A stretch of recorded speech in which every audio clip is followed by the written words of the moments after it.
Greetings, traveler. I know it may be tempting not to heed warnings telling you to turn back now, but this one you might want to pay attention to if you're sensitive towards sexual content or foul language in a podcast. We will be swearing during this episode, and we will be talking about some not so PG-13 things. So this is your one and only chance to turn back now. Please enjoy the show. Recording's in progress, guys. I got the bunk in there. I don't know why I started the recording, considering that we're not ready for this episode yet. The bunk. The bunk. The bunk. The bunk. We're writing our stuff down. The list is coming together here. But we really should have done this before before tonight. Yeah. Is that how you spell sorcerer? Is it? I also had trouble with that. It's E-R-E-R. Both are E-Rs. Yep. I couldn't remember if it was two R's, but then I was like, wait, that's how you spell soccer, isn't it? Two R. Wait, no, two C's, not two R's. Fuck. Soccer. This is a great start. No. So Sarah. I have a partial English major. No, I always remember sorcerer because I always made sorcerer E-R-O-R. That was always in my head. I think some things do call it that, but in D&D it's E-R-E-R. Sorcerer. Sorcerer. I don't know what to put in my B tier. Dang.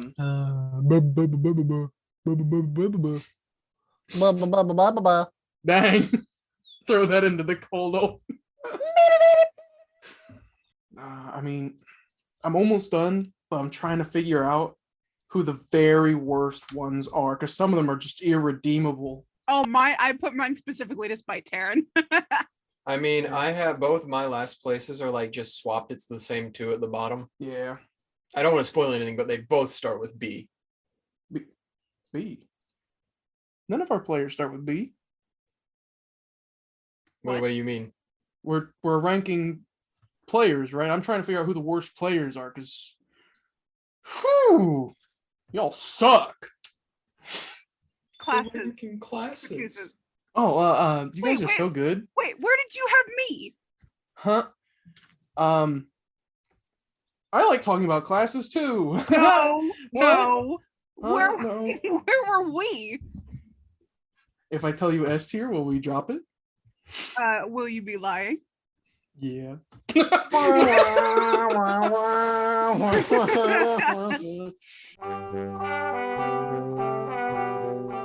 Hey everybody, welcome to the Nat One podcast, aka Nope, because nope, you're not gonna want to hear what we're about to have to say.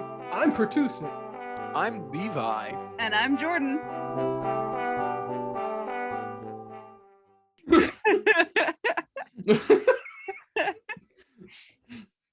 Good improv game. Oh, well, intro goes in. Intro is fading out. I'm gonna cut to this after the intro is faded out, so you look like an idiot. Dang it, no, not again. No, you should cut, where he says intro goes in, right after the intro's done. Yeah, do that. I wouldn't complain. So yeah, we're here to talk about the classes today. Despite being a D&D podcast, we've yet to talk about actually ranking the D&D classes. Yeah, well, we're on like 2 months of content now, and we haven't. This is 4 months, buddy. 4 months? This is like we've been going that long. This is last week of April or second week of May time. Oh my! Unless we change the schedule again. Unless we change the schedule again. Jeez. Yeah, I know, it's crazy. A year goes by fast when you do weekly stuff because there's only 52 to do, not 365. Dang. Yeah. But yeah. Are you saying that we should start doing daily podcasts? Bro. I would die. You would die. You would die the most, but I think we'd all daily die. Podcasts and upload them daily too. And gaming content where we stream for 6 hours a day. Every day. At different times. This is how if we get on that grind, this is just our source of income. This is how we do this. Rise in editing, Jordan. Give everything else up. Yeah. And I'm down, but we don't have a Patreon. But if we did, would you guys pay? Put in the comments below. Like the 5 of them? Yeah. We have 7. Watch, we have like an explosion in popularity between when we're recording this and then the 5 viewers we. I meant 5 million. Well, this is going to be even funnier if we don't get any new subscribers. Yeah. So, talking about classes today. So, what we've done for you viewers and listeners at home, we have consolidated lists of our favorite classes by mechanics and thematics, or if you're Jordan, hodgepodge of both. And we're going to now. We have not discussed this with each other, our rankings at all. Now we're going to discuss it. Yes. Who wants to go first? Who wants to start? How about we start? Let's start with mechanics, and let's go with our very favorite first. Okay. Levi, why don't you tell us your very favorite mechanic class? You guys aren't going to be able to guess it. What? I'm sure. Actually, you might not be able to guess it actually for mechanics. Blood Hunter again? Disclaimer, before we jump into it, I almost forgot. Many of us have not played these classes. Yeah. We have not played all the classes yet. But knowing what I know about Blood Hunter, I still don't like it mechanically. And we included Blood Hunter and Artificer as well. Artificer is just a real D&D class now because it's in Tasha's. I've played, by actual 5e rules, I've played a rogue, and I'm planning to play a sorcerer. And that's it, right? That's all the ones I've actually played by 5e rules. By 5e rules, I believe so. Well, you played a monk briefly. True, I played a monk briefly as well, like up till level 3 or 4, I think. Yeah. I've Jordan. done. Oh, Jordan. I played a cleric to level 20. I'm now playing a cleric to level 7 and then 4 levels of barbarian. I've also played a druid, and I have a rogue fighter lined up that I have not played yet. Well, we played for like one session. I say that counts. Yeah. We technically I've played a paladin to level 11, planning to go probably to 20, hopefully. I've played a wizard to level 2. I've played an artificer to like level 3 or 4. I don't remember how far along we got in that. And I've DMPC'd a couple of NPCs that had class levels. So I know a little bit through that, but those were never intended to be full-blown characters that I played for a while. So, but that gives a little bit of osmosis knowledge. I forgot about the Curse of Strahd campaign. I've played an artificer for a couple. Oh yeah, I also played a paladin for that. That's the one I forgot. That's where I got wizard. You said that, I was like, when the fuck did he play a wizard? Yeah. I was thinking it was one of the Dylans. But anyway, so with the disclaimer out now we'll begin. Levi, tell us your mechanic number 1. Well, my mechanically number 1 class is wizard. Wizard. I thoroughly enjoy the wide breadth of spells that wizards have access to. That makes them number 1 for me. Their massive spell list that they get. And if they are determined enough, their ability to learn all of those spells and like have them as well at any time that they need to. That's what sets them out for me, is because I feel like if you're creative enough, then you can figure out a wide variety of strategies to use with your massive assortment of spells at your disposal. That's true. And they have so many subclasses that there's a lot of different ways to play, like Abjuration School versus Invocation School is huge difference. And some of the new ones that have come out since the game started, like, was it Order of Scribes and Chronergy, are very cool. And Graviton. Yes. So yeah, okay. I'll give you that. My ranking for Wizard, that was my 6th favorite mechanically. Out of 14, so still upper echelon. That is the upper half, yeah. Only reason I didn't care for them so much is that their base class didn't have much to offer. You get Arcane Recovery, signature spells at 20th level, and I think that's it. And then you everything spell else mastery. Is you get spell mastery at 18th level. Yeah. So, all of the wizard base class stuff you get at level 1, 2, 18, and 20. Yeah, I just was not enthralled with how they play, but you're right that they do get a lot of spell. Their thing is that they are the spell. They are the spell class. They are the battle mage. Yeah. But I was looking for something that offered something that didn't lean on an existing system for what I chose for number 1, I think. Yes. I had to look again what my number 1 was. Jordan, what you got about wizards? What do you think about wizards? Wizards were in my D tier because I don't understand how they work, and at this point I'm too afraid to ask. Ignorant. Oh no, genuinely, I don't. Well, here's the thing. I don't fuck with learned spells. I like prepared casters because I like being able to change my spells based on I have commitment That issues. is- I can't I do will the say- I can't do the learned. That's one thing that I am happy about Vivia 3 upcoming campaign. As a DM, is I don't have to worry about in loot giving you guys spell books anymore. Mhm. True. Because I only do that when there's a wizard in the party, because it's like here's some cool new spells for the wizard to learn. Here, take it. And then I also have to look at it and be like, wait, what spells do they know? Because they might just know all of these already. Yeah. That's another thing to consider from a DM's perspective, having a wizard with that wide breadth of spells. There's an immense amount of encounters that can just be negated by a wizard, Yeah. or most casters, but especially a wizard because they have so many spells they can have and Wizard, learn. a lot of people do say that the wizard, if you can get it to like level 18, it's the strongest class in the game. Fly, Just 'cause it's- levitate, yeah. invisibility, detect magic, banishment. It's got that massive gap of like, it's really doo-doo at the beginning. In mid-game, it's like also doo-doo, but not as bad. It's like mediocre. And if you get it to late game, it's like, oh, Also, Wizard. I can't get past the hit die. Is That's the other thing. true. That's the one that I cannot get past the hit die. Crumple like tissue paper. Yeah. that's why Well- you just don't get hit. Well, no, because considering also speaking from other campaigns that we've played, considering the amount of times that I had to revive Simonius or Shiro was insane. Yeah, that's true. And I'm not. No, I But can't. when I played a wizard, my wizard was a coward. True. And so she stayed away from anything that could hurt her if she could. If you don't play as a cowardly wizard, that's when the problems come up, because that's when you get hit. That's why Cosimo works with his Yes. 2 levels of wizard, 3 levels. I forget.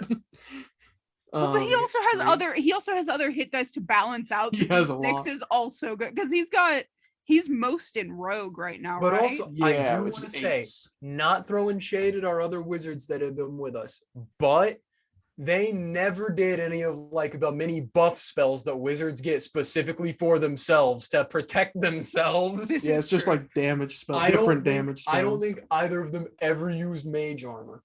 Well, I mean, Ever. you kind of can't get past him because Simonius just put himself on a pedestal. So Literally, like put himself on a pedestal. that was the joke. I know that was the joke. We will have to tell it because that's a whole nother thing. Maybe we'll make an episode about homebrew class or subclasses Yes. and stuff. Oh, And we homebrew could in do general. so If much- any of you know the historical figure Saint Simonius, that's it. That's the character. True.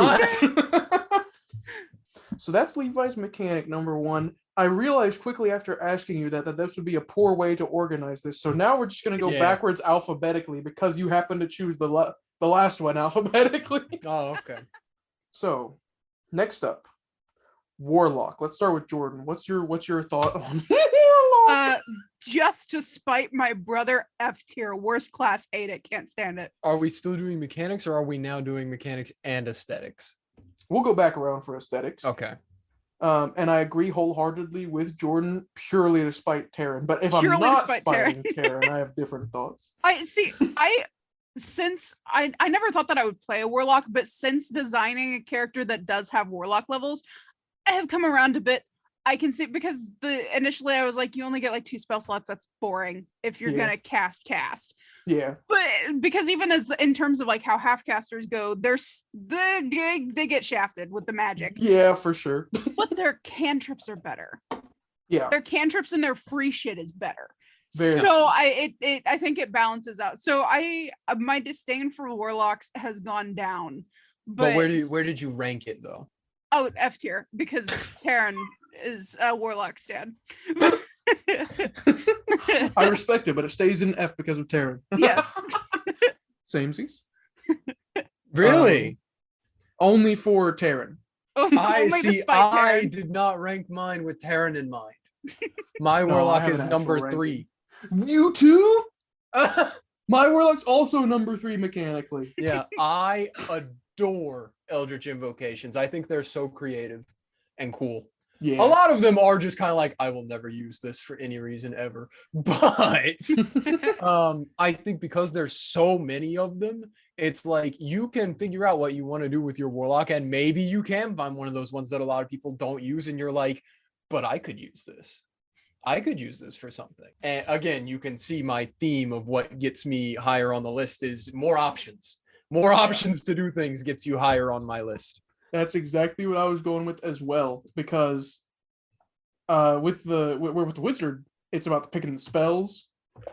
With the warlock, there's so much you choose. You choose your subclass, which can drastically change how you play. A lot, all the you warlock get two subclasses are very choices. different. You also Yeah, get well, two choices. Yeah, you for basically that. get two subclasses Yeah. for warlock. That's what Taryn always says. I don't think it's quite as impactful because it's subclass, which you get at You 6, get subclass, 14. and then you get like subclass light. Yeah, you get a pact, which is only a one-time buff, as opposed to the subclass, which you get several different levels. Yeah. But your pact can affect what Eldritch invocations you can take. True. Certain ones are pact restricted. Yeah, and that's why I really like the warlock. That's why it's so high up, is because you can. It's almost like a what are those called? It's like a flow chart almost, but you have different ones. Like if everyone wants to be mechanically super duper strong, you can do the Hexblade route, and you can do. I have proficiency in armor. I have Man, the who would ability do to deflect. I don't know, man. Who would make a Hexblade Warlock? Not anyone we know. Yeah, only cowards and weirdos, I think, that also take 2 or 3 levels of wizard and then rogue. I don't know. I'm also inclined to put it lower. Like any of the classes that I have not played and also have not looked into extensively, I'm inclined to put lower because I just don't know that much about them. So like Terran's the warlock guy. I've looked into it some, but I haven't. He is the warlock guy. it. He is the warlock guy. Is. Jesus Christ. Taryn could do an entire episode by himself about warlocks. Yeah. But without talking about the actual aesthetic of the other subclasses, just talking about their abilities and mechanics, the Hexblade, super cool, like very, very effective, very strong, early on strong, which is important because of the amount of campaigns that start early and then usually fizzle out. But even all the way up to the late game, it's still usually pretty strong because it's got that one feature where you can just turn a hit into a miss with a die roll. And like I said before, it's got all those defensive measures like higher AC capabilities and the different pacts. But the thing is everyone that does that goes Hexblade, Pact of the Blade, I believe that's what it is. Yes. And then they take the Blade invocations. But then you could also completely screw it, go Hexblade, take Pact of the Chain and have a little dragon flit around, and then take invocations that let you cast, I don't know, like the Mask of Many Faces one that lets you do Disguise Self. All of a sudden you have an Infiltrator Hexblade, which is way different from the Vanguard Hexblade. And you can do that with all the different subclasses. So there's like several different options that you can do where you can play completely different. There's even a dang healer one, which is cool. Yeah. And Taryn will tell you is the absolute best healer in the game. I disagree. But literally there's a cleric called a life cleric. What? Yeah. Any other thoughts about Warlock, anybody? Any more Warlock thoughts? I agree with singing all of its praises that we've done so far mechanically. Its weakness, I think, because it was 3 for me, it was not number 1. I think its weakness for me is just that it's almost like a dual-edged sword because there are options that then lock you out of the other options. You know what I mean? Yeah. You can't experience if you want to play Warlock, you have to go around a second time to get the full Warlock experience almost. Which would be the reasoning for me, which I put Wizard above it, because if you know the spell, you can just the next day be like, I am preparing this one instead. That's fair. You get all of them. As long as you have found them in the world. Yeah. All right. So moving forward, I'll begin. We're starting with Sorcerer. Now, on my list, mechanically, Sorcerer is sitting at a hot number 9. Number 9? Out of 14 classes. Wow. Well, explain. So when I picked my character for your upcoming campaign, Levi, I really wanted to do a sorcerer because I think meta magic is super cool. Yeah. But then I realized that because they have such few learned spells by the end, you have to really ration those suckers. And I felt restricted on what I can do in the campaign, especially because when I hit 20, when I level 20, spells I got then are the spells I got forever. No change in it. Not even like you would have to come up with a story or reason as to why I could then change it, because mechanically, impossible. Unless you give me like a magic item or something. So being locked into those options is awful compared to the wizard. you get so much fewer options, so you can't just have fly and levitate and invisibility, because then you might not have what you need to fight. And the metamagics, as cool as they are, the way they're written right now are not that good. There's like two that people like, twinned and usually subtle, maybe distant. And then the rest of them are trash. Wow. Extended has some case uses where you might have like a spell that lasts for an hour. But in what instance do you want a spell that lasts an hour to last 2 hours, you know? In game, that hardly ever really, you never feel the hours. It's more like based on minutes or days, but not in between. So there's not a lot of use case for that. What's the one? Heightened, which enhances the DC of the spell saving throw. It's kind of, no, it inflicts disadvantage, I believe, which could be good. But again, that's, you're spending your limited spell, like your meta magic points, for an attempt for someone to lose the spell save. And if we didn't change spell saves as they are, that's an absolute waste. Yeah. So, and then aside from that, they don't have much else that makes them unique. They don't have arcane recovery, and the subclasses hardly feel very different from each other except aesthetically, which we'll get into that part later. But mechanically, one plays like the other almost entirely, with except for the newer ones like Clockwork Soul is kind of unique. But Shadow Magic and Divine Soul are hardly different unless you roleplay them differently. So that's why I have them down bad, and that's also why I took Wild Magic Sorcerer on my upcoming one, because then it'll be fun. What are you guys' thoughts on Sorcerer? Well, I want to say this is one of those ones for me that like the ranking definitely shows that I haven't played it, but for the opposite reason of what you would think, because I have it as number 2. Really? Yeah, I have it as 2 because I was like, Metamagic's pretty cool. I think Metamagic's awesome. And I put it at 2 because of that. But I haven't played Sorcerer, and I've barely ever utilized Sorcerer. So I wasn't thinking of it from the perspective of like spells and how restricted you are on spells. And I wasn't thinking of it from the perspective of, but how often are you actually going to use a lot of these options that it gives you? Yeah. So I was just thinking purely of, oh, it gives you these options. Yeah, that means, yeah, definitely cool, good, put it up there. So it's at 2 for me, but after hearing you explain all of that, makes sense why it probably should be lower, and I probably would be put it lower now. We'll see. Maybe the play case will be different. Also, it'll vary drastically between campaigns. One might be way cooler than the other, where you get to use it a lot more. The other, it might still suck, as I expect. Of course, I'm also kind of like a pessimist for these options, where I'm like, I'm probably gonna fail, or the distance spell is not gonna matter. You know, I'm always like, when will it work, rather than when will it not work? You know what I mean? Yeah, Yeah, I feel that. But maybe it'll be epic. Maybe it'll be great in your upcoming campaign. But Jordan, what do you think? I'm on the same track as you, Pertuzit. I had Sorcerer as D tier below Wizard. For the same reasons, because of the limited spell list and things like that, and also there's a feat that's meta magic adept, and I think that's just fine, and I don't see a reason to pick a class based on the meta magic when anybody can get meta magic. True. So so I don't agree. say that, Jordan, because then they're gonna do what they did with the Warlock, where they're gonna make all the feats for it be like, yeah, this only applies to sorcerers. Yeah, now, by the prerequisite way. sorcerer. Fights, yes. But I agree with the limited spell casting and the getting set. Like, they're definitely more static than wizards, because wizards you can at least learn more shit. Yeah. Sorcerers, you're done. I definitely agree with Pertuzit that it's a little bit more stifling. yeah. That's very accurate, because what I actually plotted out Caiaphas's spells by level, and there were so many levels where I was like, bro, I want to take this spell and I can't. Like, yeah. Like, yeah, we'll and again, shitty hit die. True, another D6er. Which is why I started with a 1-level Warlock. So, any more thoughts on Sorcerer before we move on? No. Okay. Levi, you're going to start us on this one, but we're starting off. This next one is Rogue. Oh, Rogue. Where did I put Rogue? I don't remember where I put Rogue. Where are you? Oh, okay. Rogue for me, right in the middle.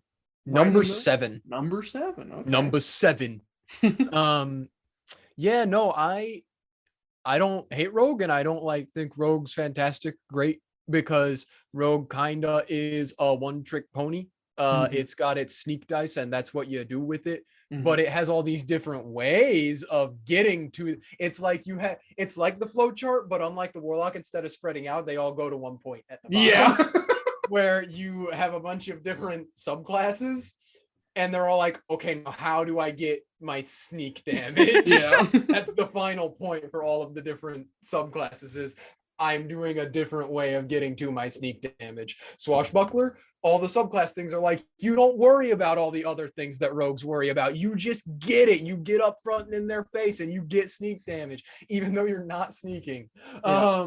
And then But if Assassin your is like, friends are you there, get then mega you don't get uber it. sneak damage because you're the sneakiest.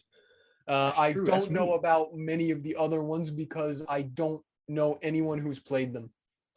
You would have to ask TJ about Mastermind. True, he's got Mastermind, which he uses that 30-foot bonus action help to his advantage a lot. Well, actually, not to his advantage, but I do know that Thief is like the original, and I know Yeah. actually very little about the subclass. I've looked over Um, him a few times. What's the one? Soul Knife. It seems cool, but it's got a lot of reading, which makes me go like. I think the Thief has a thing called like Supreme Sneak or something where you get advantage on stealth, but it's like bad because it's so. I think. Let me go look. Yeah. There's also Scout. There's also some overlap between some of them, like Scout and Mastermind. No, what is it? Mastermind and Inquisitive. Yes, Seem very here it is. similar. Supreme Sneak at 9th level, you have advantage on stealth check if you move no more than half your speed on the same turn. Ah, okay. But I could see that now that I think about it, like out of combat, that's pretty good. Because you're not worried about how far you're moving, like your base movement outside of combat very much. Yeah. In combat, but also you can do your bonus action dash with that still. So you can double your movement and get normal movement. Yeah. And there's a whole can of worms about getting sneak, Yeah. when you don't hit your little criteria, because then it's Yeah, like, and then that's the multiple different yeah. subclasses and getting different ways of achieving that. Yeah. But what do you think, Jordan? What do you think about Rogue? I had Rogue pretty much in the middle as well. I have it on like the Ooh. higher side of the middle. Because I like the mechanics of Rogue, what I've seen so far. I'm definitely most familiar with Swashbuckler because that's what I've been looking into for campaign 3. Mhm. The other ones I'm not. I know what you did for campaign 2, Pertuse. Yeah. I like the mechanics of Rogue. I like the sneak damage stuff. Mhm. That I also, the thing that I like the most about it though is I think it has roleplay potential because of the expertise feature. True. I like the expertise because I like being good at skill checks. That's true. They're also one of the two major skill monkeys. What was In it the that you game. could? What was the lowest you could roll on stealth at the end of Vivia 2? What Let was me it? go look Pertuse? at my character sheet and make sure, because I don't want to say the wrong thing. Because you had +5 dex and expertise in stealth, and also I'm pretty sure you had advantage on stealth checks, but that doesn't really Yes. affect it. But you also couldn't roll lower than a 10 because you have the rogue thing where you can only roll. If you roll lower than a 10, it counts as a 10. So then it's 10 plus whatever your expertise bonus is. Yes, let me look. Let me see here. Yeah, reliable talent. So anything I had proficiency in, which was a lot by the end. And for stealth, I had a +17. So the lowest I could get was roll 27. was 27. As a level 20 rogue. Not quite, actually. It was actually 17 rogue, 3 barbarian, which will segue into why I put rogue as my 11th. 11 out of 14 mechanically. I played the assassin rogue. I liked the assassin rogue. Honestly, I did. And I hate that it gets such a bad rap online. And It's everyone's my like, fault. just do swashbuckler. It's my fault that he put it at 11. I'm just going to say that now. Well, see, with assassin, it's pop off early, which is fine. But first off, mechanically, it's early levels, and almost in general, it doesn't work the way it feels. When you say assassin and you think of assassins in real life, people die when they get hit once. It's a well-placed shot or stab that kills a person or entity. Now, of course, this is a fantasy game, but I'm trying to play an assassin, and even when I get to the high levels, I don't get to kill a thing. I do 1 big damage once, usually like maybe 100 damage, which is pretty good. But when the paladin is matching me in damage anyway, and they can heal, and you guys have heard my talking points, but Yes, they can heal, they have higher AC, they have the aura bonuses and all that, and spell casting, and what do I get to do? Hit you once hard, and then I'm out of the game. Now, I also played a melee rogue assassin. Had I played ranged, probably would have felt a lot better. And if I didn't take those barbarian levels, Victor probably would have died at like level 10 or earlier, honestly. That was the one that was my fault. That was the one that was me, guys. Now, rogues have good with their dex and evasion and all that. That's great. But for con checks, for any wisdom saves until you get to level 15 where you get proficiency in it, which even then, I don't think I succeeded a single wisdom save after that, getting that feature. Really? I don't believe so. No, I think you succeeded the big one, but that was it. True. Yeah, I got the big one. That was Oh yeah, because I remember you were the really only big one. person that succeeded on that one. Yeah. You got to see the thing that if no one would have saw, probably would have been really bad. Yeah. But they don't have. That was the one you got higher than Atlas on that one, didn't you? Yeah, I think I rolled a nat 20 or something. Yeah. But I don't know. Like they don't have many defensive measures naturally. They have the what is it? The fancy footwork one. I forget what it's called. Fancy footwork. Fancy No. footwork is No, that's a swashbuckler feature. Yeah, I'm thinking of the one where you use your reaction to have the damage. Evasion. Uncanny No, dodge. uncanny dodge. Yes, uncanny dodge. I remember because when I learned it, I said, "Watch what I can do now." Oh yeah, I remember that. But when we learned it's from one attack and not one, source, like one turn or whatever, the multi-attack creatures suddenly just killed me. And when you know that it doesn't apply to AoE either, so at higher levels, you're definitely either fighting something with multi-attack or with spellcasting. So when you're fighting something that does AoE, you can't have it, except unless it's a dex save with your evasion. Or it's going to multi-attack you and you're suddenly having 9 to 4, but the rest of the attacks do 54. So it didn't matter. Oh boy, it's 58 instead of, 63. Woo! So their defensive measures are garbage. And sneak attack, I don't think scales hard enough compared to the other classes that can match damage or outdo damage, like spellcasters.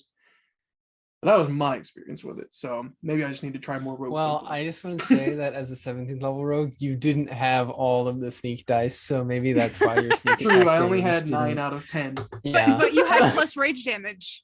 I did get to add +2. You got at the end +2 every time. That's why I had them. So sorry I popped off there. But I mean, I don't think either of us are upset by it. We know the experience, and I think it's amusing every time. maybe rogue players, maybe they'll sympathize with me. They're either all going to hate me and be like, "No, rogues are great. You just didn't." And I then bet there will be a bunch of people that'll be like, "You didn't play rogue, right?" there might be people that didn't say that, but then it might also be like some game and YouTube things where it's like, "Oh, you played rogue and hated it too? Welcome to the club." Like, Welcome to our club. Welcome to our club. who knows? But moving on. Your Next- problem is that you played an assassin rogue, which is the worst rogue subclass. Yeah, You I'm should have gonna been a get that one. swashbuckler. Yeah, that's what I'm gonna get. I know it. Any other rogue points? No. Okay. Jordan, Yes. tell us your thoughts about the Ranger. I have no thoughts about the Ranger. Head empty. Because I have a category that's straight in the middle of classes that I'm just like completely neutral about because I've never played them. I don't have any character ideas that fit to play them. Yeah. So I'm just like, if you play them, cool. If you hate them, groovy. I mean, I know Dylan does great as his Ranger, and Hector's a pretty cool character. That is the only basis I have for Rangers. Have not looked into them, don't plan to. That's fair. Mentally, I'd say that's about where they are in my head too. Just about. Levi? They are number 11 on my list out of 14. We're pretty close. Just because for me it's like halfcaster, they should use a bow. If they don't, why? And also they kind of get things where they can track people, I think. That's an Maybe. option. Yeah. Optional. It just seems to me like a archer that they were also like, he can have spells, I guess. And that's it. That's the class. Yeah. I do love Hector, Dylan's character, and I think he plays him great, but I don't think I would ever play a Ranger and enjoy it. That's fair. I want to play a Ranger, but the options really aren't there that much to like, nothing calls to me for like, oh, this character would fit for that so well. That's my dilemma, yeah. I have them ranked as my number 10 mechanically. Yeah, they have cast. They have proficiencies with some weapons and some armor. I don't know if they get heavy armor proficiency. And their subclasses, the newer, like always, the newer ones are getting cooler. Like Gloomstalker and Drake Warden are pretty cool. And what's the other one? Swarm Keeper, I think it is. Mm-hmm. But it's not enough to mediate the actual base class stuff. And a lot of people say new Tasha's Ranger is very cool. And I'll admit, new Tasha's Ranger makes it much better. But there's only so many bandages you can put on a bullet wound. Yeah. I think Ranger is better fit to be a subclass of fighter, probably. And then, I don't know, maybe take some of the fighter subclasses and make them into a whole class like Commander or something. I think that's a popular thing that people do is the Commander class. I feel like Cavalier could also be. I feel like if you combine Cavalier and Ranger almost, it might work better. True. But Mongol. The Mongol class. Yeah. I mean, I've DM'd Hector. He's pretty good. Part of that is because of the stuff I've given him. Part of that is the Gloomstalker. Dylan. Yeah, and Dylan. And Dylan. But he himself has shared a few times of frustration where he's been like, oh, cool, that feature I just didn't do nothing. Yep. Yeah. Or a couple times in combat where he's just been like, I'm gonna shoot it. Yeah. Which I forgot to mention. That was my other big gripe about Rogue is you get one attack. So you miss, you're done for the turn. Anyway. Ranger doesn't quite have that problem, but I believe they only get 2, or do they eventually get 3? I think they only get 2. Let me look. Let me take a little look-see. And of course, the Gloomstalker is a lot like the Assassin Rogue. The Ranger table. Extra attack at 5th level. Yeah, no, they only get 2. They only get 2. I don't know. Maybe one day I'll play one and change my tude on them, but for now, they're my 10. Next on the list. Yeah, and I get to talk first.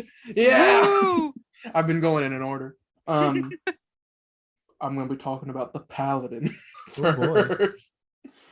I have, I have them ranked at number 7, middle of the road, because of all the gripes that I have with Paladin being broken. Mostly, they got too much going on. But also with my brief time playing them, it's also kind of like choice paralysis, or is it decision paralysis, where it's also like, yeah, I can cast spells, but I also want to smite, and my lay on hands can revive someone or cure a disease, but I also might just want it for my HP. And what if I want charisma to be high, but I also want to hit things, or if I want to live, I need my con to be high. So every single facet, while you have a lot of options, it's also like, when I played for the little time I did, I felt the need to fulfill all of those slots, and I just couldn't. You felt the need playing for the little time you did. Yeah, what do you think, Levi? For everyone listening at home, I'm currently playing a Paladin in the campaign we are playing. I probably recency bias a bit, have them ranked at number 4. I have Paladin ranked at number 4. That's lower than I expected from you, honestly. For a lot of the that's also a thing, is I'm known as the Paladin guy. I really like Paladins. That's true. I really like Paladins because I like the knight in shining armor hero character. You guys won't guess what I have for number 1 for aesthetic. I just said after every single thing. Yes, you did. The Paladin, though, for me, a lot of the reasons Pertusa just gave are the reason why it's at number 4, but looking at the more like, again, Pertusa explained, he was like, I'm pessimistic about all of these things. Me, it's like looking at it through an optimist lens, and you're like, what if I want to be a charisma paladin? I could be a mainly charisma paladin, or I could be what I'm playing, which is mainly physical paladin, who's con and strength, and charisma is kind of on the back pedal, although since my gracious DM has given me the opportunity to raise my charisma a few times, I have taken it, definitely. Why wouldn't you do that? But yeah, it's like you have more options to pursue, and you also are kind of that's the thing too, is you're not kind of a healer, you are a healer. You just get that for free. That doesn't tie into your skill, like your what's the word I'm looking for? Spell slots, levels? Smite, proficiency. No, it's the numbers. The numbers on the your stats? Yes. The numbers make sense. You can't just scream the numbers when we're talking about D&D. Sudoku. It doesn't tie into your stats how much healing you get. It does tie into your level. You just get 5 per level, so you just get free healing to use. So you have that utility for your party. Yeah, just at a solid number 4 for me. Cool. What about you, Jordan? What's your tier ranking for the Paladin? Paladin is very similar to Ranger. I have them dead in the middle. Because I don't think about paladins. I don't have I'm a concept first kind of person, and then I try to fit the mechanics to the character I'm playing. I haven't had a character that's fit a paladin yet, and I don't really have it. If I want to do healer, I'll do cleric, because I want to do like I want to heal if I'm gonna heal and damage if I'm gonna damage. So then not my thing. That's fair. All right, that's a paladin quicker. I thought we were gonna be here a lot longer. Levi might have more to say during the aesthetics conversation. Aesthetics, yeah, then we're gonna be here. Okay, Levi, you get to start our next one up, and you're gonna. We're going to monk, Levi. Out of 14, I have monk at 12. Oh boy. I have not played a monk myself, but I have watched someone play a monk. Two monks, and this someone is the person in our group who digs into the nitty-gritty of the mechanics of the game. And just from what I've seen, they're supposed to be DPS, but they feel like they're like sub DPS. He tries so hard. Monks feel like they are a class that they're like, yeah, guys, they're just as good as paladins and fighters at dishing out damage. They're just as good. And from everything I've seen, they're just below average compared to all the other DPS classes. They do damage, they do it less. And all of the one thing that I think is good about monks is stunning strike. That's the one thing I like about them, is they can stun enemies in combat if it works. Other than that, the only saving graces they have are like for certain subclasses like Way of the Open Palm, where when you get to late game, you can just kill people instantly. Yeah. But you have to get to level 17 first. Whooshy finger hold. Before you can do it. So yeah, to me, mechanically, it just seems like monks are that kid that they were like, guys, they're just as smart as the rest of you. And they're not. They're not. They're not. Oh, what about you, Jordan? What you got for monks? I put them in the lower side of the mid, because whenever I think of monks, the image that's burned into my brain is Victoria running up to a Baylor, hitting it twice, and then immediately getting backhanded and knocked out for the rest of the fight. Yeah. That's the only thing I can think about. I agree with them being like other classes, but just slightly worse, because Victoria was a healer, but a worse healer than the cleric. And then I like Terran's character that he plays now, and he tries very, very hard, but there is definitely a certain element of like, cool, you hit it. Now Levi's gonna do 70 damage. Yeah. Levi, what'd you roll? Natural 20. Okay, roll all your damage. 84 damage. Oh man. I think the key point system is very cool, but I agree that they're just kind of they're there. Oh boy. Well, I got monk sitting at a nice, pretty 14. I'm 14. I watched Terran play a monk. He just went and did little damage and died. I am watching Terran play a monk. It's working, partially because of my help. Yep. And also he has a different subclass, which he's also changing because he's not satisfied with. Yep. Well, he's multi-classing into paladin. And that. Yep. I played a monk for a little bit. I played the astral self, and I thought it was cool. But you know what I did too? I went in and I died. Because there's no defensive feature. It's just like the rogue. That's why they're both so close to the bottom. It's because they incentivize you going in and doing stuff, and you just die. Now, a lot of people online say the monk is like the control, the battlefield control. They're the martial battlefield control. You go in, you stunning strike, you walk around and disrupt, and you might get advantage if you do flanking rules, but you might have more movement speed, and you can disengage. But why? You lose out on stuff like attacks of opportunity, and then you then you don't get the flanking if flanking is a rule, and if your stunning strikes don't work, what are you doing? You know? Well, So and I also don't understand a class that can survive Terran's messing with mechanics, because that's the thing. Terran is a very good player mechanic wise because he loves to go in and figure out the little Mhm. things that he can fuck around with and do Yeah. crazy Yeah. off the wall shit. yeah, It does not work for his monk characters, unfortunately, which is heartbreaking because he gets so mad. yeah, he keeps trying to make it work, but He keeps trying so hard, and it just the class works against him. yeah.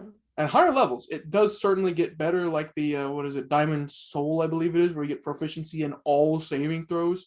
That's pretty good. I didn't know that. That's I think cool. I believe that's level 14, Let me maybe. check. Let me take Yeah. a look at the bunk. Yeah, it's pretty good. And then they also I mean, of course, they get like up to 60 movement speed, I think. But the other big problem is That the is key level points. 14. 14 is Diamond Soul. Your mastery of key grants you proficiency in all saving throws, and whenever you fail a saving throw, you can spend a key point to re-roll it. I didn't know that part. That's cool. That's the other part, though, I don't like is key points, which is also why Sorcerer was so low with their meta magic points. I hate the way that these points work in these games because they're such a limited use. Mhm. Like for a monk, if you're gonna use Flurry of Blows, your main bread and butter, I believe it's 2 points. Two I key believe points. so, Is yeah. it? Let me check. Yeah, you I'm got on the the page table, I open. can It look. might be 1. Martial arts. Where is Flurry of Blows? Key, Flurry of Blows. Immediately after you take the attack action, you can spend 1 key point to One make key 2 unarmed strikes. Okay, Hmm. so So it is 1 key point. but even at early levels, if you're level 5 monk, that's 1/5 of your key for the day. Yeah. And if you're playing like the way that some of the books say you should, I can't remember if it's in the PHB or the DMG that says there should be like 8 encounters a day, which is ridiculous. I Oh know. God. I know. Mm-mm. But even like when you guys were in that dungeon and most recently with a total of 4 encounters, which is a Mhm. lot, but still, you usually did 3 a day, and you want to go all out early, or if you want to use, if you're a level 6 monk and you want to use 2 key points to do Flurry of Blows twice, guess what, Bucko? You're out 1/3 of the day. Yep. And then, I mean, you get 1 per level, but there's no way to get them back either, except for Mhm. resting. Yeah. That's same for the sorcery points. You just don't get anything back. And that's Do you why. think it would work better for both counts if it came back on a short rest, or at least you got like it was like hit die? You roll a d4 and you get that many. I think that would help. And then I also, there's a little spoilers for the campaign. I have a thing that Terran's going to get later on, where when he fits so many prerequisites in combat, he gets them back in the middle of combat without actions being required. Shiny. He has to Ah. do certain things to make it happen, but he'll get them back. And I think that would help if you could have like a refund system Mhm. where, if you were successful on your turn, if you did a thing on your turn that was really good, you get points back, like a crit or something, Yeah. That way it's not such a limited system. That's why the rogue was a little more redeemed, because sneak attack is unlimited. Mhm. Yeah. Imagine how sucky it would be if you had limited sneak per. Oh God. Then You No, can don't only play the you class. can It would only be sneak unplayable. 3 times a day. What? Yeah. It would be And- unplayable. And it also just doesn't make sense why monks have key points either. Like magic spell slots make sense. Like, you can only, you're weak when you do so many things. But you got key. You're a wisdom dude. You sit there and you channel it. Why are you only have so much spirit? Isn't that like your thing? Is that you got all the spirit? Like, You ran out of ghosts. Cool Yeah. spirit. enough about the monks, though. Unless we got anything else to say. Anything else? We don't like monks. We don't like monks. Next up, Jordan, you get to tell us about how much you love Fighter. Thumbs up ratings. I haven't played a fighter, so this is another one where I'm kind of like, You're gonna. they're cool. I'm going to. Well, 5 levels of fighter, but Yeah, I have been That's looking into still a fighter. a little bit of it. I have a lot more to learn. They definitely have a lot more stuff that you can do. yes. I am not used to the idea of just being able to hit stuff and have it do things. Yeah. So I'm very excited about that. I think that No it's spells. I think that it's the basic for a reason, but not like, ooh, it's basic. Like, it's everybody's starter because it's pretty simple to learn. And I mean, who doesn't like just getting to hit things? True. And if you get hit, you probably won't die immediately. Yep. Yeah. All right. I'm going to go and then Levi, you'll go. So I got Fighter ranked at a number 2 for Oh. mechanics. I think they're really good between the amount of subclasses they have and the ways you Mhm. can play them. with Echo Knight and Eldritch Knight, and then also just Champion or Cavalier or Battlemaster, Arcane Archer. That's the other one that TJ is. All the different ways you can play with a fighter. And then also it's such a good multi-classing class too, because you get most of the cool features early on with Action Surge, Second Wind, multi-attack, also feats out the wazoo, so they're hyper customizable if you take them full all the way, because then you can just, I don't know, you could be like a chef, actor, leadership. Yeah, because you get a feat every 2 levels. Yeah. That's your retribution for no spells. There's just so much you can do with them. And even though they're kind of basic, they don't have sneak, they don't have rage damage, they don't have smite damage. Up at the higher level, like they match really well. They scale very well because well, they also get 4 attacks. They do get up to 4 attacks, but you would think that, oh, you can do 4d6 damage. I rogue do 96 at high levels if they did like a d6 weapon, which I doubt they would. They'd probably have like a d8 or d10 at least. But the thing is that they get that plus static bonus plus whatever your weapon modifier is 4 times if it hits. So if you have maxed out stat plus 5 damage plus the dice roll, that's already, if you hit all 4 attacks, 20 damage plus whatever you rolled. Yep. Sneak attack, you could get 9 damage, no pluses. Yeah. Smite damage, same. You could get, 6 damage, no pluses on an undead or fiend? Yes. Plus your weapon damage. So minimum of 5 plus 6 is 11, plus at least 1, 12. Minimum of 12. But the fighter, already, if they have maxed out stats with 4 attacks, 20 damage. Throw in an action surge, 40 damage. Yeah. If they all hit. And then also, in the higher levels, they also get cool stuff like I believe it's Indomitable feature, where if they fail a saving throw, they get to go ahead and re-roll it. Yes. Or is it Resilient? That's a feat. It's and probably Indomitable. Another charge. Also, I think you get another charge of Yes. Action Surge later too. You get multiple uses of an Indomitable as well. At 9th level, you get it, and at 13th level, you can use it twice. Yeah.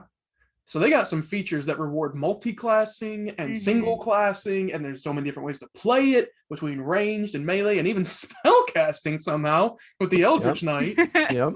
So They're I the think standard for a reason. yeah, that's why they're my number 1 martial class at number 2 overall. But enough gushing, Levi. Please tell us what you think. They are my number 5. Which Okay. in retrospect, if I would have moved Sorcerer, which I would have, they would be number 4, because they would have everyone would have moved up 1, and Sorcerer would have been put down a little bit more. So really, you could probably think of them as my number 4 for a lot of the same reasons we've already said. I've already explained that my big mechanics thing is like, give me choice, give me options, and we've just talked about that for like 5 minutes already. Is they got so much they can do. They are a jack of all trades class, and they even got the class that's their thing is they don't have magic, they don't have spells. They even have a subclass where you get magic and spells. You don't get up to 9th level, but you get up to 5th level, and that's a half pretty caster. good. Yeah. That's a half caster for a That is a class half that is meant to not be a caster at all. More So, yeah, spell they're- slots than a warlock.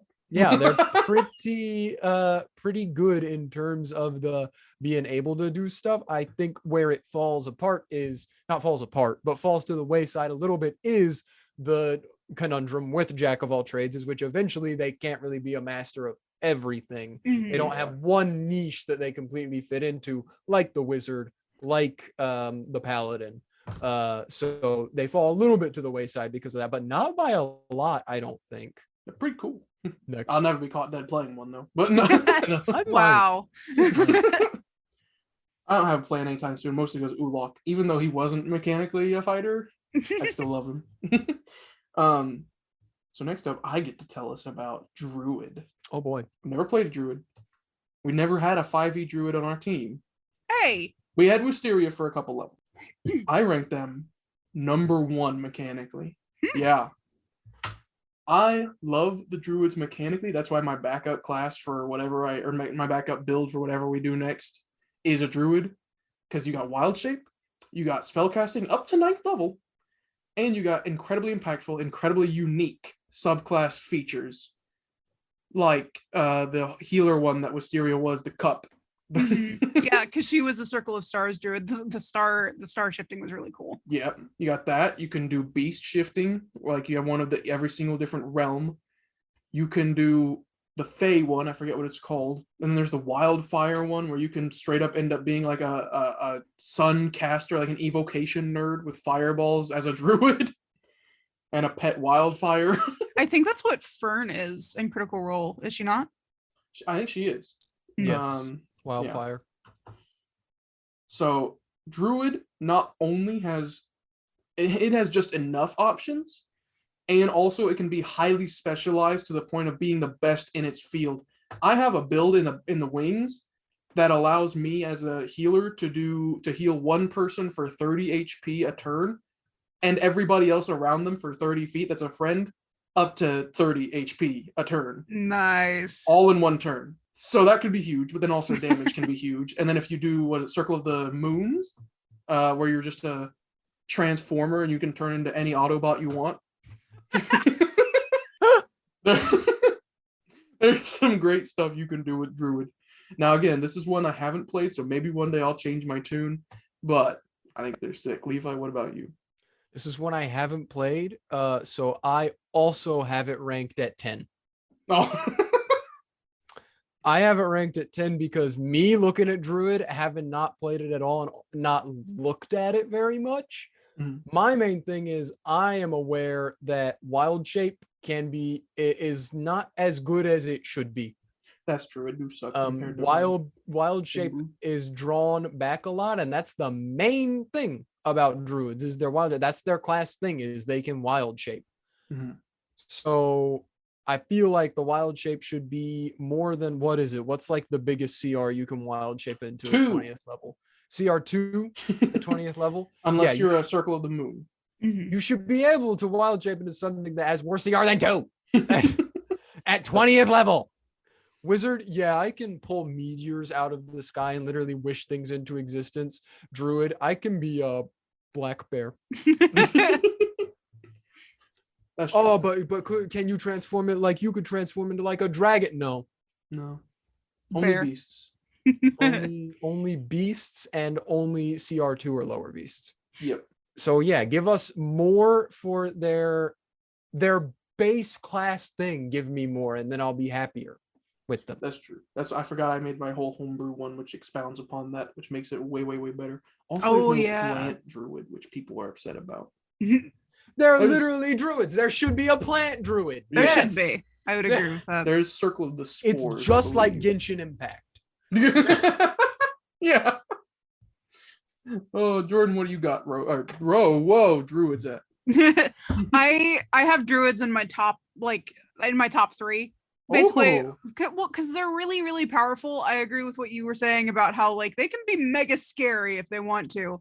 I like the variety that the subclasses provide. I also really like the subclasses that let you do different things with your wild shapes, like really unique different things with your wild shapes. Yeah, I love playing Wisteria with the Circle of Stars stuff. I've played 2 druids actually, because I played in a different campaign with people at school. And I played a circle. It was a mountain druid. And that was very cool. I dig druids. I like the little bit of support casting, but also like some of their spells, if you use them correctly, druids are fucking scary in a fight. True. They certainly can be. Yeah, my critique is not necessarily a critique of what the class is capable of. It's that I am upset that they didn't give it more that I feel it should justifiably have. Yeah. Well, now, Levi, you get to tell us about our next one, Cleric. I have the Cleric sitting at a hot and pretty 8.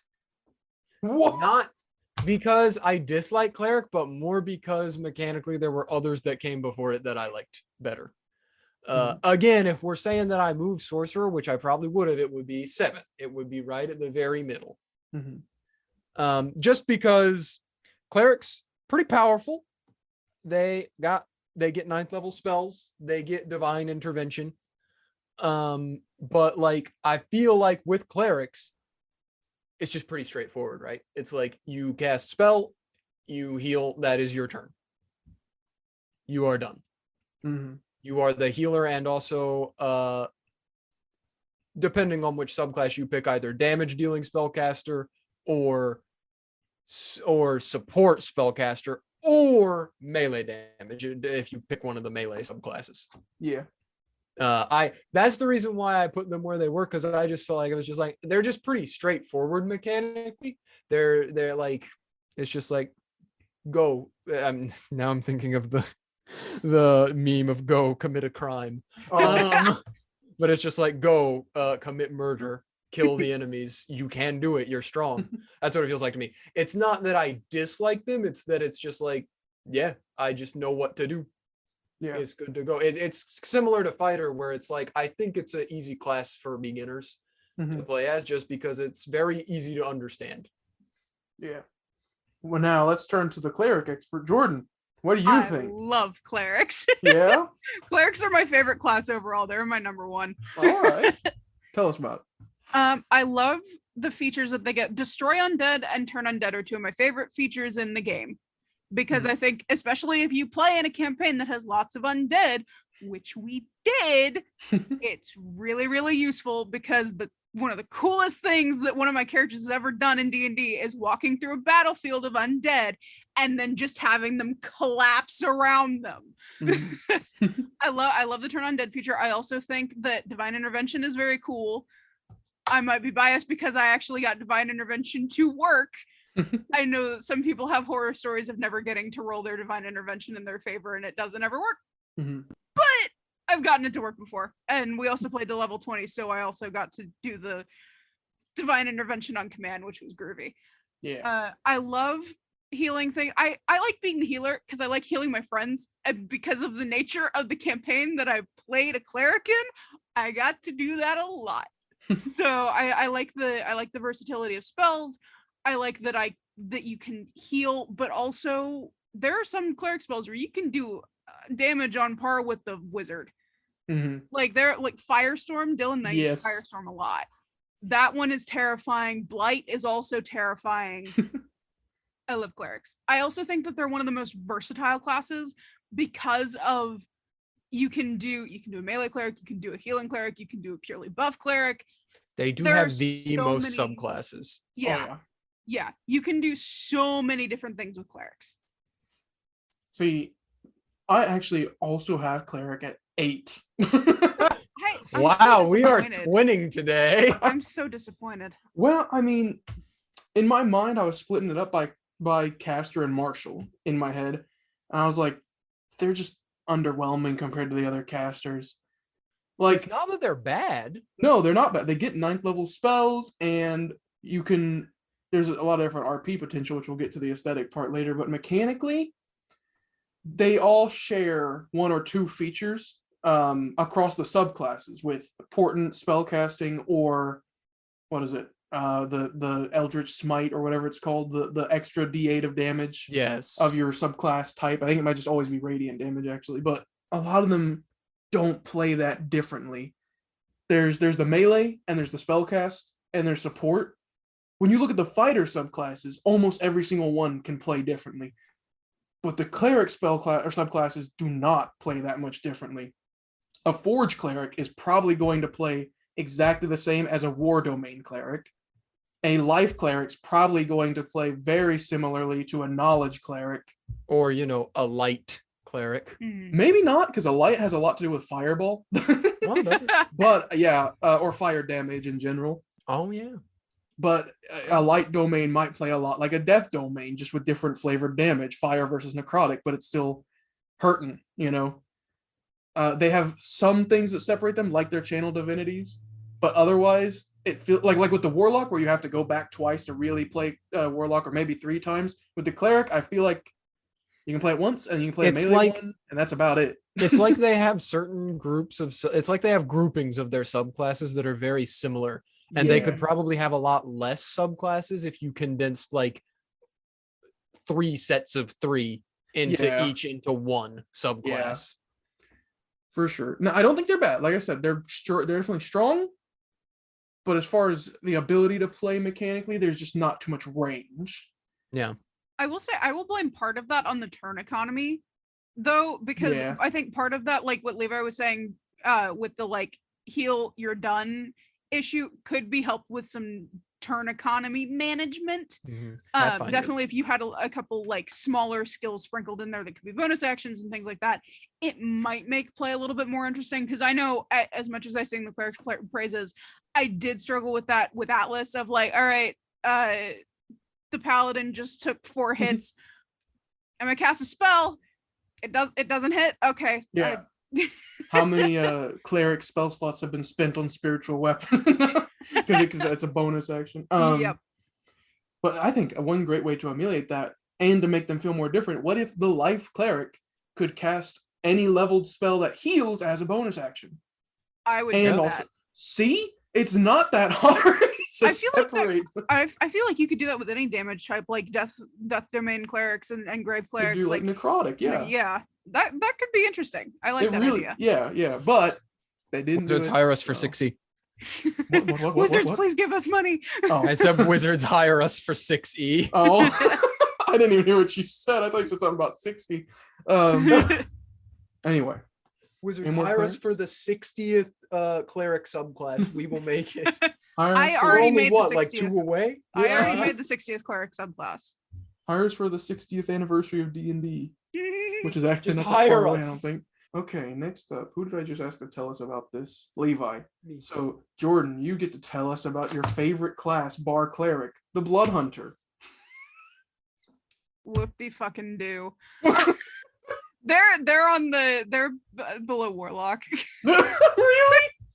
Well, just they seem boring. Yeah. They seem boring and they don't seem very functional. Flavor-wise, I think they're interesting, but we'll talk about that later. Yeah. Mechanically, I can't believe you hate Talzin Jaffe. I don't. That's the thing. I struggled with it because I love Molly Mock so much. Yeah. But no, but also Molly died because of self-inflicted Yep. wounds because of their subclass. Yeah. That's the reason it's where mine is. Yep. Yeah, that's. I'm glad yeah. we're on the same page, because I was like, Blood Hunter seems interesting, but mechanically it just does not work, and it also Molly died. I got mine sitting at 13 of 14. Produce it. Did we do it again? Yes. Mine is also at 13 of 14. Well, like, okay, I helped build one for one of our former Oh my players. god. And looking over the features and trying to make it work according to the way that he wanted it to be played, it was near impossible because the class is really bad. Yeah. The Hemocraft die are not only kind of confusing, but they're limited, like key points and sorcery points. And also, you have to hurt yourself to use some of your features, which, as we said, is what caused the flagship Blood Hunter to die. Spoilers for campaign 2 if you didn't know that True, already. It's true. They're been already on the 3 third one. years. Yeah. They moved Is- on. They just don't really work that well. I mean, I like the mutagen one where you can alter your yeah. stuff. The Witcher like- one. Yeah, where it's like an alchemist to the extreme. But that's because it's good for multi-class potential, and even then, it's not the best option for multi-class potential. It's just it hurts you. You're neither a martial nor a spellcaster effectively. It's like a failed hexblade. It's I think it would be better broken up into different subclasses for different classes. yeah, Yep, that would definitely. yeah. Levi? Mine, like I said, mine's at 13 for, again, a lot of the same reasons we've already talked about. The main one being, my main reason is this class, its debut to the world was it being played on Critical Role. That's where it was play tested. And it's the first death of a Blood Hunter ever was a self-inflicted death from their own Hemocraft die. So for me, that's all the critique you need right there for the class. Yeah. 13. 13 out of 14. Man, what's 14? Wow. Well, What could be worse than that? next up, I'm here to tell you guys about the Bard. Yay! Bard, I actually put it at 5. I put it above average. I was thinking of it as a spellcaster. You get 9th level spells. It has a limited spellcasting pool, but as it's built now, you have the magical secrets, so you can get a lot from it. And you can end up being just about as effective as a wizard spellcaster. I have gripes with how that is currently, and I don't think that's Bard-like. I don't think it matches aesthetically, but we'll get into that. But mechanically, it's very strong. We saw TJ playing his Bard, Oh getting yeah. Simulacrum and doing all the stuff he did is very strong. You can do a melee, you can do him spellcasty, you can, even if with the right subclass, you can make great use of your Bardic Inspiration. It's a very strong class as it is. I don't think it should be as it is, but it's very strong. And there's a lot of cool different ways to play with the subclasses because you can go creation and have little chair buddies and go, what is it, Fantasia? And go Yep. Fantasia mode. Or you can go Whispers mode and you stab people with your words. It's pretty much the Rogue Bard class. You can go Sword, you can go Valor, you can go Glamour. Creation, or obviously Creation. Eloquence, that's the one that lets you have like a +4 or a 24 minimum roll of like 24 to your persuasion at level 3 as a bard. The Ghost Bard. There's the College of Lore, or no, College of Spirits. Rest in peace, Jordan. You don't get no money. I think they're versatile. I think they're fun. They're very different, each colleges, and they're effective. What about you, Levi? Mine's very similar. Bard is very similar to the Cleric for me, where the reason I've ranked it where it is not because I think the class is bad at all. A lot of what you just said is true. Yes, definitely. Bards are pretty good in terms of balance. They're one of the better classes to play for damage dealing and support and all that. But again, I also agree with you that I have gripes with it because of how its mechanics work, which is why I have placed Bard at 14. I hate magical secrets. I hate it. It's stupid and bad, and it puts bards in last for me. It puts them in last because they shouldn't have it. It's not because the mechanic itself is bad. The mechanic is great. You get literally spells from anyone, any class. You can pick spells. That's wonderful. That's fantastic. That's like, oh my God, that's probably one of the best things any class gets ever. And that's why I hate it. That's why it is in number 14, because that is so unfair to all the other classes. It just makes the bard is good because it just takes the best parts of all the other classes. That's why Jack it's of all so good. trades. That's It the takes point. the good parts of the other classes and utilizes them for its own ends, which is why I hate it. You're Those also are bitter cool. because you had to deal with the repercussions of I did. magical secrets. I had to deal with the repercussions. As a DM, DMing a bard has made me hate them. That's fair. Not because they're bad, because they're so good. What do you think, Jordan? All right. Before I speak, I've got to channel my inner Terran. They're dumb and bad and stupid, and I hate them. I just hate bards. I have no reason.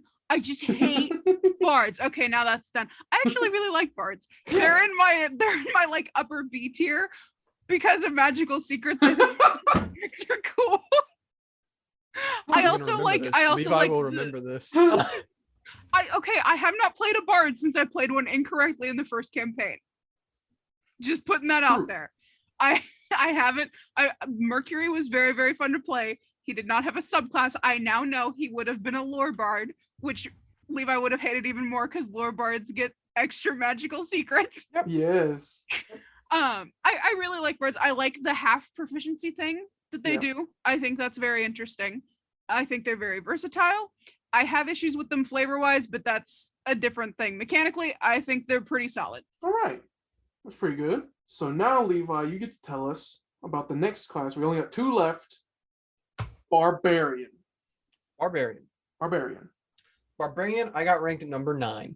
Number 9. And not, again, I think everything for me until like 11, I didn't rank because I was like, yeah, these ones are bad. I was like, I like all of these, and this is the ascending order in which I like them. Until you get to 11, which is then Ranger, Monk, Blood Hunter, Bard. And those ones I ranked in that order by how much I disliked them. Yeah, Barbarian's at 9 just because, again, Barbarian's one of the ones that's really straightforward. I mean, even from the name, you know what you're going to be doing. You are the tank. You are the DPS. You're the Barbarian. Your main mechanic is it makes you better at getting hit and hitting things. Yep. That's your main mechanic. You rage? Good. Do it. Get in there. Hit them. Mechanically simple-ish, but when you start throwing in subclass stuff, it gets less simple. I do definitely think that totem barbarians are probably the most complicated barbarian subclass because you pick a thing every time you get a subclass ability. That also is you pick like between 3 abilities that also chains off of the last one you picked. So if you pick like 2 in a row, the next one is better if you pick the same chain. It's a pretty complicated one. But barring subclass, I think the main class abilities are pretty simple to understand. You hit things, you take hits better. 9. All right.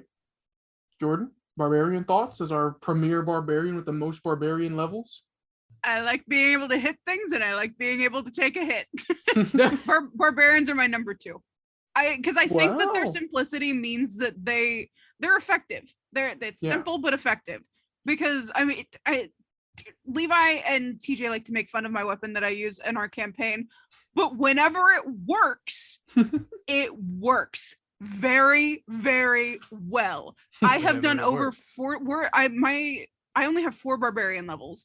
Yeah. I have done over 40 damage with a crit with the ball and chain, which is a homebrew item, but I have done over 40 damage in a single turn with 1 hit on a crit.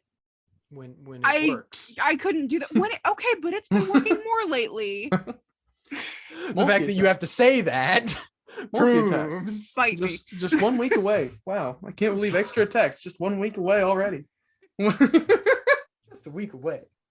I don't know. I like barbarian. I think that it's simple and it works. And I like I also just really like my subclass because Arlo is a Path of Wild Magic barbarian. I like the wild magic things. I think they're very fun. And I think that everything on the table is about equally useful. There's nothing on that table that I'm like, oh shit, I rolled that one. Yeah. I think it's situationally there are somewhere I'm like, oh, that doesn't really help me now. Yeah. But overall, they're all pretty useful. Yeah. I also like the resistances that it gives me. That's nice to be able to, because I always forget that I have advantage on like the magical attacks and stuff like that, and then I remember I'm like, oh thank fuck, because I rolled a 4. Yeah. I have barbarian sitting at a nice and pretty 4. I think they're pretty good at what they do. You rage, you do extra damage, you attack a bunch, not as much as a fighter, and you deal more damage on crits, and you crit more often. I think that might be an item. Okay. I believe barbarians get the 1920. I'm not sure. Let me check. Yeah. My one quibble is with the rage system, though. That does bug me a little bit. Yeah. I don't like having the time limit on rage. It bothers. I think it should be longer if there has to be a time limit on rage. They get brutal critical, which is you up your damage dice. Yeah, I remember that one. But then I don't know. Maybe they don't get the 1920. Maybe it is just only on 20s. Maybe that's a subclass thing. That's what I was might be thinking. one of the subclasses. I think that's the one that no one likes because it gives exhaustion levels. Berserker? I think so. Let me look. Yeah. Berserker. I don't think so. Man, okay. I don't know where I hallucinated that part from. Where did we all hallucinate it? Because I think we were all on the same page. I was thinking it did exist as well. Berenstein Bear situation, Mandela effect of crit. Is that something that we changed with the? Never mind. The Gygax effect. I don't know. Girl Gax effect.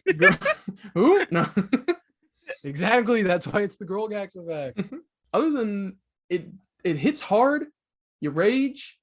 You get resistances. Now, when I got the 3 levels that I did for my rogue, it was Totem, Barbarian, Bear, so I could resist everything but Psychic because that was the only way I could live. Levi likes to kill us. Hey! Not you. You 2 had characters that survived from the beginning to the end. True. Don't even. Levi likes to kill Terran. Yes. It is a fun thing to do, but Levi wished he could kill TJ. But yeah, I mean, they do well. There's some decent versatility. Like I believe there's Path of the Ancestors. It's pretty darn cool where you literally charge into battle with the ghosts of your dead family beside you. That's pretty sick. That's cool. Path of Wild Magic where you're just hopped up on magic drug. Yup. Path of Totem Barbarian is super duper highly customizable and you can play it different ways. And it's all spirit nature-y and all that.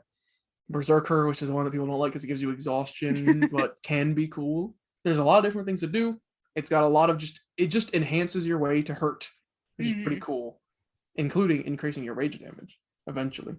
which, like we talked about with the fighter, when you just get flat bonuses, those stack up quick. Mhm. But yeah, they do And have some barbarians are also the only other class that is not fighter that gets more than 2 attacks when they get extra attack. They get 3. Yep. Yes. Barbarians get 3. So they're cool, but they weren't as cool as fighter, I thought, but they were still pretty nice. And they have the marquee most hit point, like their hit die is the biggest ever. Yes, they have a Mhm. D12. Yes, they Yeah, do. not that it helped me, but It's definitely Perfectly helped average. me. As Arlo all went from rolls being should be. the person that should not be up front in the combat to one of the main people in front. yeah. So now, Jordan, you get to end us off. Tell us about Artificer. I think artificers are cool, but I had them kind of like low in the middle, Mhm. just because I think that they're very situational. Yeah. So I think that it varies depending on the game that you're playing and the people that you're playing with and the table that you're at, whether it's going to work or not. Mhm. Because like we played our Curse of Strahd campaign, and Vera was okay. And then I played another artificer at a different table. I think I played like 3 very briefly, like not extensively. The other 2 were also varying efficiency. I also never got past lower levels, so maybe at higher level it's better. I do very much like the magic item feature, though, that you get to use more magic items and that there's more magic item stuff incorporated into the artificer. I do think that's very cool. Yeah. I don't have much experience with Artificer in general, but I've looked and looked and looked and looked over all their features several times because I'm like, I want one to work. I want to do something cool with one.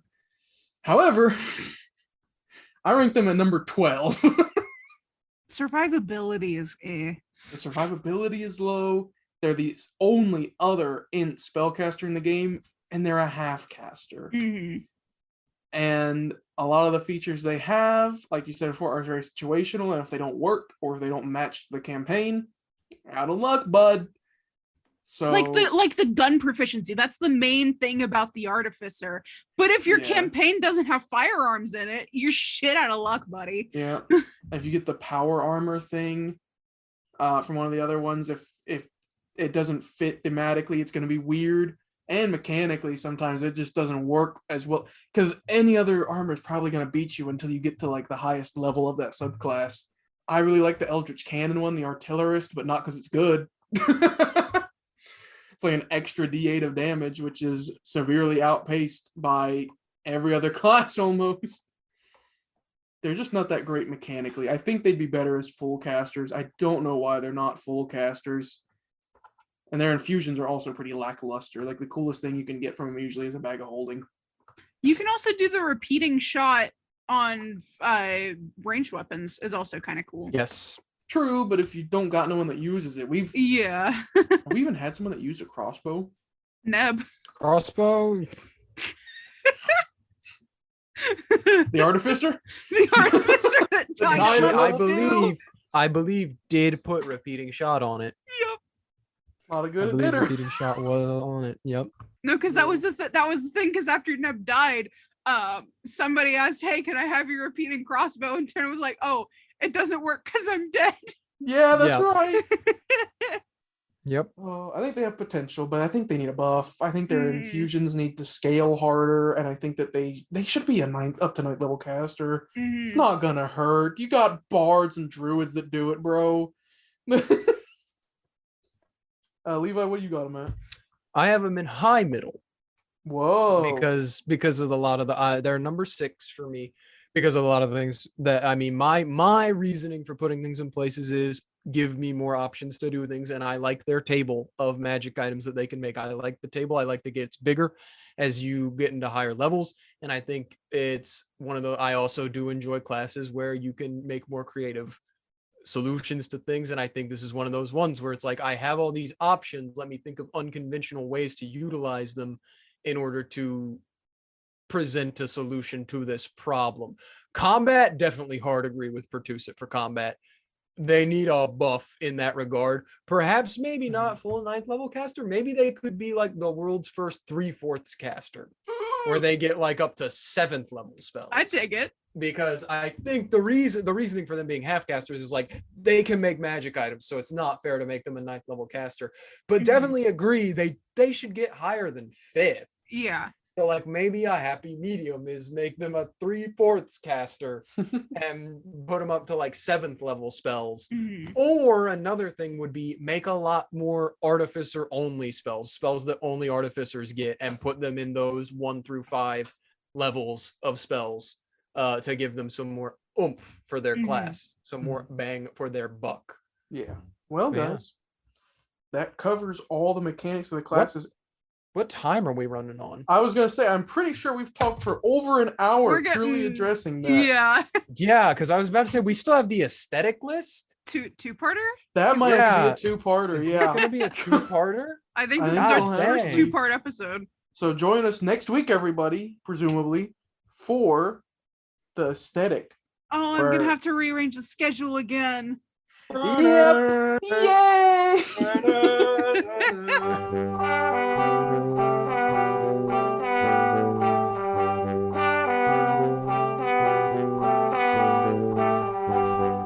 Hi, this is Jordan from Nat One Podcast. We hope you enjoyed the episode you just listened to, and we hope that you come back for more soon. If you'd like to keep up with the zany shenanigans of our lives and the different things that we do, you can find us on Twitter, TikTok, Spotify, YouTube, Castbox, and Anchor. We look forward to seeing you again soon. And hey,